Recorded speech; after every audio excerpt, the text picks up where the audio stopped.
on, Tom. We don't have all day. He's 25 years old, married, and has 3 children. However, he's been in trouble with the law, serving 30 days for disorderly conduct. What's this disorderly conduct, Tom? I got in a shuffle with another man. He tried to cut me. Did he manage to cut you? Yes, but not severely. Both of you are convicted? Yes. I couldn't pay my fine, but he paid his. What's Atticus doing? Showing that Tom has nothing to hide. Were you acquainted with Mayla Violet Field? Yes, I had to pass her place to go to the field daily. Whose field? Mr. Link D's. Do you pick cotton in November? No, I work in his yard in the fall and winter. I work for him all year round. He has pecan trees and other things. So you have to pass the eel place to get to and from the field? Could you go another way? Not that I know of. Did Miss Mayla ever speak to you? Yes, When? many times. Why did you go inside the fence many times? She told me to come in, but every time I passed by, she'd want me to do something for her. Were you ever paid? No, not after the first time. She gave me a nickel. I didn't mind. It didn't seem like Mr. U or any of the other kids helped her. And I knew she didn't have any money to spare. Where were the other children? They were always around. They would watch me, or they would be from the window. Would Miss Mayla ever talk to you? Yes, sir. Did you ever trespass? Did you ever go over the eel's property without permission? No, sir. Didn't and never would. Tom, what happened on the evening of November 21st, 1934? Mr. Finch, I was going home, and when I passed the Eul's place, Miss Manella asked me to help her for a minute. I entered the fence, and after I looked around a little, Miss Manella told me the door had fallen off its hinges. I asked if she had a screwdriver, and she told me that she did. She motioned for me to enter the house, and after I did, I told her, Miss Manella, the door looks all right. I had tested it, and the hinges worked just fine. Miss Manella then shut the door in my face. Mr. Finch, I noticed the place seemed rather quiet. Then it came to me. The children were nowhere to be seen. I asked, Miss Manella, where are the children? She said laughing that the kids had gone to town to get ice cream, and that it had taken her a year to save that money, but she had done it. What'd you say after that? I said, Miss Manella, that's smart for you to treat the kids. She said, you think so? I don't think she understood that I said it was smart to save the money and kind for her to treat the kids. I understand. Go on. I told her that I should be going, and I couldn't do anything for her. Miss Manella said I could, and after I asked her what it was I could do for her, she told me to step up onto that chair and get a box down from the top of the ship for her.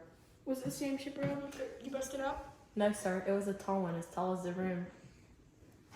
I told her what she asked, and I was reaching for the box. She grabbed around me. She grabbed me around the legs, Mr. Finch. She scared me as I hopped down from the chair and turned it over. It was the only furniture disturbed in the room, Mr. Finch. I swear. What happened after you turned the chair over? Tom, you swore to tell the whole truth. Will you tell it? What happened after that? Answer the question.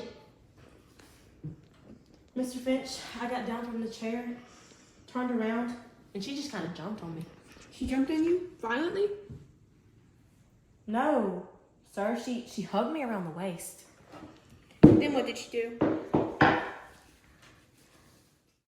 She reached up and kissed me on the cheek. She said that she had never kissed a man before, and she might as well as kiss a Negro. She said that what her papa did to her didn't count. She said, kiss me back, Negro. I told Miss Manella to let me out of there and tried to run, but she wouldn't let me. Her back was to the door, and I would have had to push her. I didn't want to harm her, Mr. Finch. I told her to let me pass. But when I said it, Mr. Eel hollered through the window. What did he say? It's something not appropriate for these people and children to hear. What did he say, Tom? You must tell the jury what he said. He said, you gosh darn woman, I'll kill you. Then what happened? Mr. Finch, I was running so fast, I didn't know what happened. Did you touch Mayla Eel without her consent? I did not, sir. Did you harm her in any way? I did not, sir. Did you resist her advances? Mr. Finch, I tried to without hurting her. I didn't want to harm her, or push her away. Tom, go back once more to Mr. Eel. Did he say anything to you? Not anything. He might have said something, but I wasn't. I just wanted all of y'all to know something. That boy has worked for me for 8 years, and I haven't had any trouble with him. None at all. Shut your mouth, sir. Link D's, if you have anything you want to say, you can say it under oath and at the proper time. But until then, you get out of this room. You hear me? Get out of this room. Sir, you hear me? I'll be dead if I listen to this case again. It isn't like one member of the jury got up and started talking. I think it'd be different then. Mr. Link was just observing the thieves, something like that. Mr. Gilbert, you may begin asking questions. I never harmed Miss Buell. Had your eye on her for a long time, didn't you, boy? Never looked at her once, sir. Not that way, at least. So you were just being polite. Yes, sir. I was just helping her out. You have to do chores at home after you were done with work. Yes, sir. As I understand, you helped Miss Yule in the chores at home. Yes, sir. Why were you so determined to help her out? She didn't have anyone to help her out. Even the children and Mr. Uhl didn't help her out. I did it all because I felt You felt sorry for her?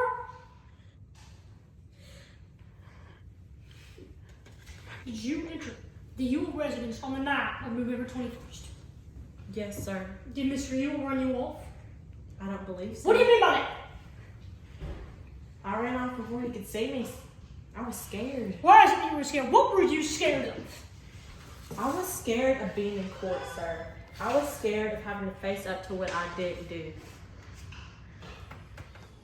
Are you not feeling well? Anything happening? No, sir. He's sick. Still, come under the tree.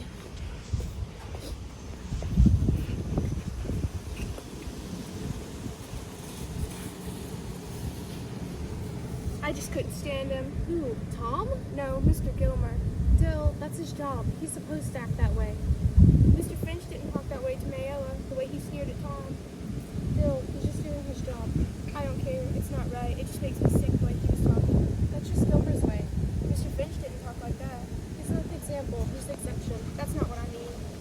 I know what you mean. You aren't thin-hided. It just makes you sick, doesn't it? Do not look like that. I feel like I'm about to be sick to death. I was laughing that they had gone to the town to get ice cream. Are you filming? Sir, he was there.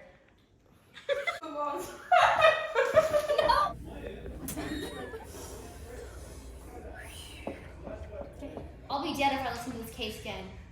It isn't like one member of the jury got up and started talking.